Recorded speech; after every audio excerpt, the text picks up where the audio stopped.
ये केस किस केस से जन्म लिया है? Let's go back to the order, जिसकी बुनियाद पे क्रिमिनल कंप्लेंट फाइल की गई है। जब इमरान खान साहब नाहल हुए, ईसीपी में रेफरेंस भेजा स्पीकर कौमी असेंबली ने, हम मुद्दई थे। क्या लिखा उसमें कि एक फॉल्स डिक्लेरेशन, मिस डिक्लेरेशन, और जो आपने पैसे अकाउंट में जमा कराए जो अली जफर ने माने बैंक अल-फलाह के अकाउंट में, वो मुताबिकत नहीं रखते जिस कीमत पे आपने ये बेची है। आपने कम पैसे जमा कराए। क्रिमिनल कंप्लेंट उस ऑर्डर की बेस पे फाइल की गई है जो ईसीपी ने हमारे केस में दिया था। ठीक ठीक। अजहर साहब, ये आपने सारे आर्गुमेंट तारड़ साहब के सुन लिए हैं और वो कह रहे हैं ये बिल्कुल इसी तरह ही होता है, और ये टेक्निकली खान साहब ने खेलने की कोशिश की कि एंड के ऊपर जाके जब फैसला आने वाला था तो जज के ऊपर जो है वो इतराज उठा दिया गया। अच्छा, इरशाद भट्टी साहब चले गए हैं। मैं तो नहीं, इरशाद भट्टी साहब मेरे साथ हैं, मेरे साथ बैठे हैं, मुस्तफीद हो रहे हैं आपकी गुफ्तगू से। जवाब दे दूंगा, जरा सुनिएगा। अब जरा पहली बात है ना, मैं स्टूडेंट ऑफ लॉ हूं ना, पूरी दुनिया का मुसलमान असूल है। वो जो बात पूछ रहे थे उसका जवाब नहीं दिया। वो जवाब ये है कि जब तक दायरा इख्तियार नहीं है आप कुछ कर नहीं सकते। मैं सेक्शन 137 सब सेक्शन 4 ये है कि 120 दिन के अंदर इस्तगासा दायर करना है। तो अप्रैल 2019 में नहीं किया, अप्रैल 2020 में नहीं किया, अप्रैल 2021 में नहीं किया। इन्होंने बदमाशी क्या की, गुंडागर्दी क्या की कि स्पीकर के पास ले गए रेफरेंस। स्पीकर का तो इख्तियार ही नहीं है। और इलेक्शन कमीशन ने क्या अब आगे ना जिस तरफ आना चाहते थे। हाँ, ख्वाजा जहां आमिर फारूक साहब के पास पुराना एक केस चल रहा है जिसका आज जिक्र कर दिया इन्होंने, ये इख्तियार नहीं था। इलेक्शन कमीशन बदनीति क्या की, उन्होंने कहा इस्तगासा भी चलेगा और उनको नाहल भी कर दिया। इलेक्शन कमीशन ना कोर्ट है ना ट्राइब्यूनल है। वो मामला लाहौर में अभी पेंडिंग पड़ा हुआ है, 5 मेंबर बेंच सुन रहा है। और कमाल की बात जरा देखिएगा, वहां पर वकील कौन है, और अमजद परवेज साहब जो वकील हैं वो नवाज शरीफ खानदान के अलावा फिर जहां शहजाद शौकत साहब जो लाहौर हाई कोर्ट के अंदर इलेक्शन कमीशन ने जो वकील किए हुए हैं। अजहर साहब, अब ये जो पॉइंट है ना, ये आपने पहले भी एक दफा मेरे प्रोग्राम में उठाया था।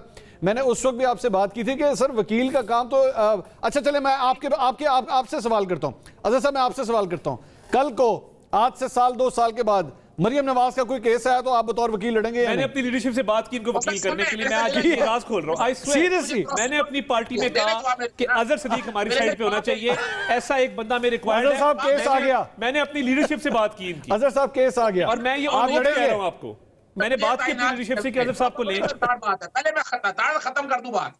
मुझे इन्होंने नैब का प्रोसिक्यूटर बनाया। ना करो, मैं थोड़ा पाइए छोटा है तो मतलब शुरू कर दो। वापस नहीं हुआ मुझे, और केस इन्होंने वापस नहीं प्रोसिक्यूट। मैं मरियम के केस में प्रोसिक्यूटर तैनात हुआ था, लेकिन कमाल की बात बता रहा हूं आपको, मेरा आज तक वापस होने का कोई नोटिफिकेशन नहीं है। अच्छा, मुझे अजहर साहब ये बताइए, अजहर साहब ख्वाजा हारिस साहब किस केस में थे जी? मियां साहब के वकील तार साहब पनामा में जी।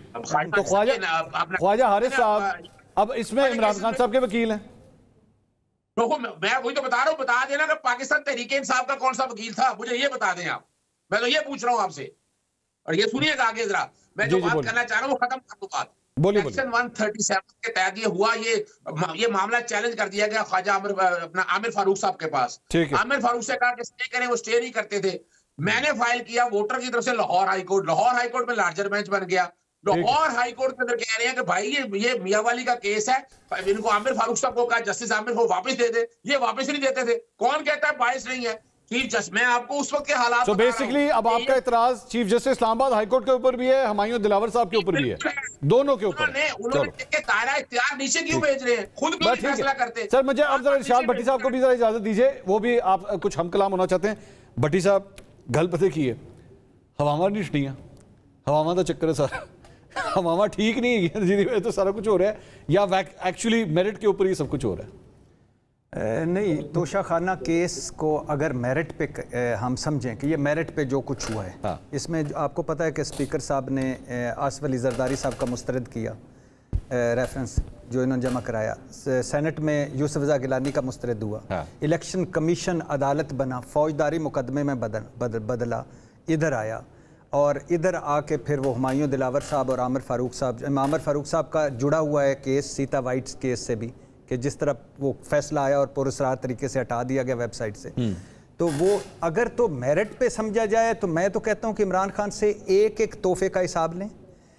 इमरान खान साहब ने जो बताया था कि हम रियासत मदीना में, या उन्होंने अपनी स्ट्रगल में कि तोहफे लेने नहीं चाहिए, छुपाने नहीं चाहिए, और फिर उन जो कुछ नवाज शरीफ साहब ने जवाब दिया था कि ये मेरे मुल्कों से ताल्लुकात खराब होते हैं, वही इमरान हुकूमत ने जवाब दिया, और जैसे वो अदालत में इमरान खान आए ऐसे इनके खिलाफ इस्लामाबाद हाई कोर्ट में आना पड़ा। ये तो सारा ठीक है, लेकिन बात यह कि अगर मेरिट ये थे, PDM 26 नुकात पे आ रहे थे, 26 नुकात पर असली और वदिया जमहूरी तरीक चल रही थी। PDM सरबराह मौलाना साहब थे और सारी सियासत इकट्ठी थी।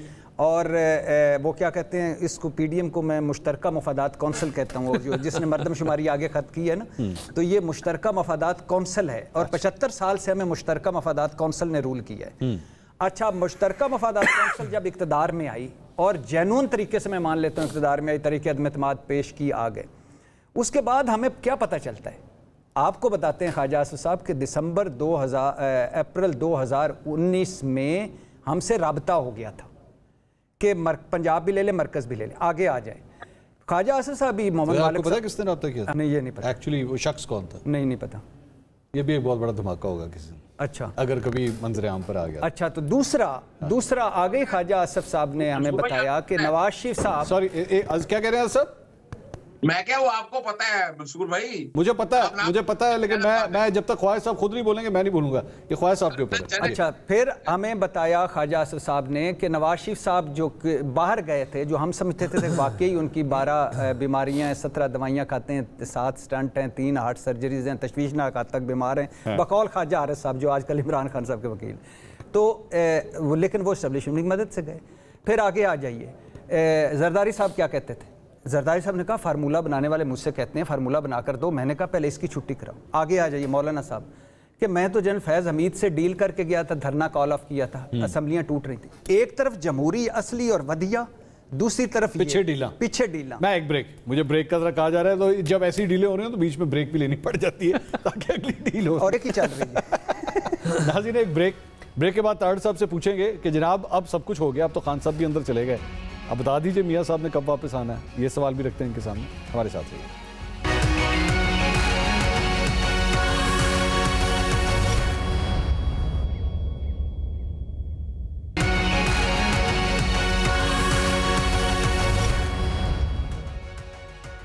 नाज़रीन, welcome back after the break. ताड़ा साहब, मैं स्ट्रेट वे सवाल, अब चले गए खान साहब, अंदर जेल भी चले गए, आप लोगों की बड़ी पुरानी ख्वाहिश थी वो पूरी हो गई, अब मियाँ साहब फ्लाइट टिकट बुक हो गया उनका? देखिए, अब अल्लाह ताला से डरना चाहिए, रहम मांगना चाहिए, ख्वाहिश कोई नहीं थी, सिर्फ ये था कि आप दावे बड़े बड़े करते हैं और आपके करतूत जो हैं वो सबके सामने हैं, और एक ड्यू प्रोसेस के तहत हुआ, पकड़ धकड़ नहीं हुई कि किसी की गाड़ी में मंशियात डाल दो, किसी की बेटी को पकड़ लो, किसी की बहन को अंदर कर दो, किसी को पकड़ो और उसकी बीवी को 1.5 घंटा, अलीम खान साहब की बेगम को उन्होंने वेटिंग रूम में बिठाया खावंद को गिरफ्तार करने के बाद, जो इन पे अरबों रुपया लगा चुका था। मैं करोड़ों नहीं कह रहा, मैं अरबों रुपया कह रहा हूँ।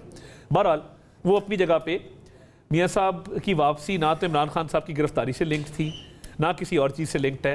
उनकी कानूनी टीम ने मशावरत की, एवन फील्ड में एक फ़ैसला आ चुका कि मरीम नवाज शरीफ साहिबा ने मावनत और एयानत की थी, वो जुर्म था उनका। उस पर उन्होंने कहा कि प्रिंसिपल अक्यूज़ का क्या जुर्म था, जो मेन मुलजिम है, उन्होंने कहा जी उनका ये जुर्म था।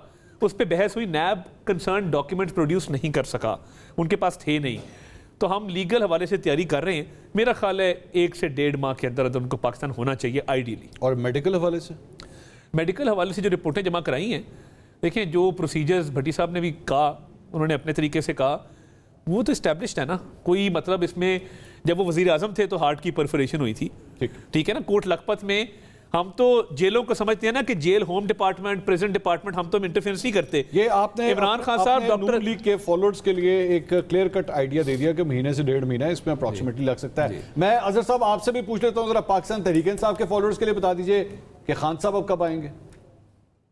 अच्छा, खान साहब तो इंशाल्लाह बहुत जल्दी जी, ये फैसला है ही नहीं, ये जड़ से उखड़ जाना है जुरिसडिक्शन के पॉइंट के ऊपर। मैं वैसे हैरान हो रहा था, पता नहीं टीवी से भी हम देखते नहीं है, तारीख में जितना कुछ इस वक्त इस मुल्क में हुआ है, लोगों को पकड़ दकड़ के लिए, इमरान खान के एक वारंट ऑफ अरेस्ट कराने के लिए क्या कुछ हुआ, ये तारीखी तौर पर तारीख जज करेगी इसका कि ये जो जमहूरियत के नाम पर इस मुल्क में पार चलाने और पीछे बैठ के जिन लोगों ने इनके साथ बैठ के ये जो खास जमहूरी कुव्वतों ने किया ना, ये तारीख का हिस्सा है, याद रखिएगा।